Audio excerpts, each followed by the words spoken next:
بسم اللہ الرحمن الرحیم۔ کچھ سائنسدانوں کا کہنا ہے کہ حضرت آدم علیہ السلام کی پیدائش سے پہلے بھی اس دنیا میں زندگی موجود تھی۔ بعض دعویٰ کرتے ہیں کہ حضرت آدم سے پہلے اس دنیا میں جنات رہا کرتے تھے۔ جنات پہاڑوں، میدانوں، ہر جگہ قبیلوں کی شکل میں آباد تھے۔ اکثر سائنسدان کا کہنا ہے کہ اس زمین پر حضرت آدم سے پہلے بھی کروڑوں سال تک ڈائناسور نے حکومت کی ہے۔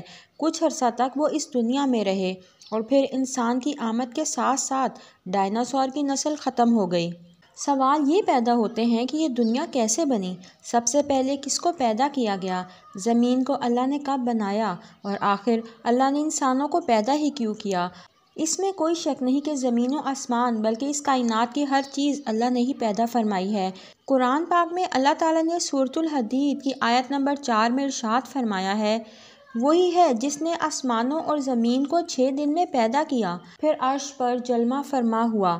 وہ خوب جانتا ہے اس چیز کو جو زمین میں جائے اور جو اس سے نکلے اور جو آسمان سے نیچے آئے، جو کچھ اس میں چڑھ کر جائے۔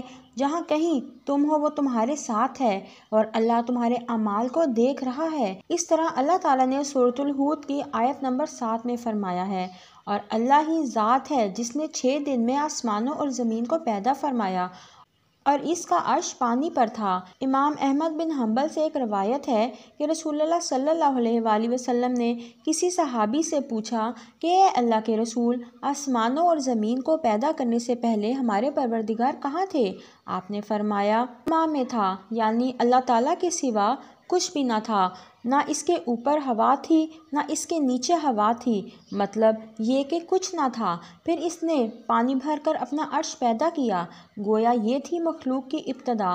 امام احمد، امام ترمذی، امام ابو داؤد اور بے شمار محدثین نے روایت بیان کی ہے کہ آپ صلی اللہ علیہ وآلہ وسلم نے فرمایا، بلا شبہ اللہ نے سب سے پہلے قلم کو پیدا کیا، پھر اللہ نے اس کو حکم دیا، چنانچہ وہ اس طرح چل پڑا اور قیامت تک ہونے والی ہر چیز لکھ دی۔ یہ اللہ کا علم تھا اور جس کو قلم نے اس کے حکم کے مطابق لوح محفوظ پر لکھا۔ بخاری شریف کی حدیث میں ہے، ایک دفعہ یمن سے ایک وفد آپ صلی اللہ علیہ وآلہ وسلم کی خدمت میں حاضر ہوا۔ وہ عرض کرنے لگے، اے اللہ کے رسول، ہم آپ کے پاس دین کو سمجھنے کے لیے حاضر ہوئے ہیں اور ہمارا سوال یہ ہے کہ اللہ نے سب سے پہلے کس چیز کو پیدا کیا؟ آپ نے فرمایا، اللہ تھا، اس سے پہلے کوئی چیز نہ تھی، اس کا عرش پانی پر تھا، پھر اس نے لوح محفوظ پر ہر چیز لکھ دی اور آسمان اور زمین کو پیدا کیا، یعنی ابتدا میں پانی پر عرش کی تخلیق ہوئی، پھر قلم کی پیدائش ہوئی، اس نے سب کچھ لکھ دیا۔ علماء کرام کا بیان ہے کہ قلم کے فوراً بعد لوح محفوظ کو پیدا کیا گیا، چنانچہ قلم نے لوح محفوظ میں ہر چیز لکھ دی۔ اس کے بعد کائنات کی باقی مخلوقات اور آسمان و زمین کی پیدائش وجود میں آ گئی۔ اللہ تعالیٰ نے جو چیزیں سب سے پہلے پیدا کی ہیں ان کی ترتیب کیا ہے؟ مطلب پہلے کس چیز کو پیدا کیا اور بعد میں کس کو؟ اس بارے میں مسلم شریف میں حضرت ابو ہریرہ رضی اللہ تعالیٰ عنہ سے روایت ہے کہ نبی کریم صلی اللہ علیہ وآلہ وسلم نے میرا ہاتھ پکڑا اور فرمایا، اللہ نے ہفتے کے دن مٹی کو پیدا کیا، اتوار کے دن زمین، پہاڑ پیر کے دن، درخت منگل کے دن، مصائب جراثیم اور بیماری بدعہ کے دن، نور کو جمعرات کے دن، زمین میں چوپاؤں کو پھیلا دیا اور تمام مخلوقات میں جمعہ کے دن کی آخری گھڑیوں یعنی عصر سے رات کے درمیان آدم علیہ السلام کو پیدا کیا۔ مطلب یہ ان میں آخری مخلوق انسان تھا۔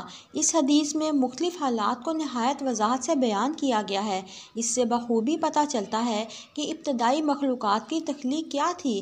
اس میں آخری نمبر آدم علیہ السلام کا تھا، جبکہ آدم علیہ السلام نسل انسانی میں سب سے پہلے اور تمام انسانوں کے باپ ہیں۔ انسان سے پہلے فرشتے اور جن پیدا ہو چکے تھے۔ صاحب عقل مخلوق میں سب سے پہلا نمبر فرشتوں کا، دوسرا نمبر جنوں کا، آخری نمبر انسانوں کا ہے۔ فرشتوں کا اصل ٹھکانہ آسمان ہے۔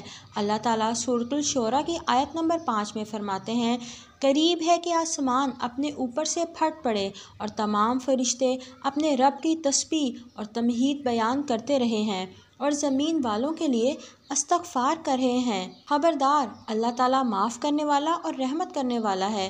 مسلم شریف میں ہے کہ سیدہ عائشہ صدیقہ رضی اللہ تعالیٰ عنہا سے روایت ہے کہ نبی کریم صلی اللہ علیہ وآلہ وسلم نے فرمایا، فرشتوں کو نور سے اور جنوں کو آگ سے پیدا کیا گیا۔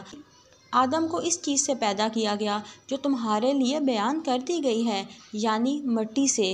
فرشتوں کی تخلیق کے بعد جنوں کو پیدا کیا گیا۔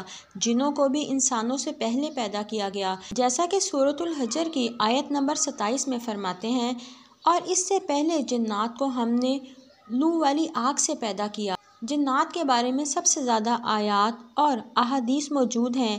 اللہ تعالیٰ فرماتے ہیں، اور جنات کو آگ کے شعلے سے پیدا کیا گیا۔ گویا جنوں کو آگ کی جڑ سے نہیں بلکہ آگ کے شعلوں کے کنارے سے پیدا کیا گیا۔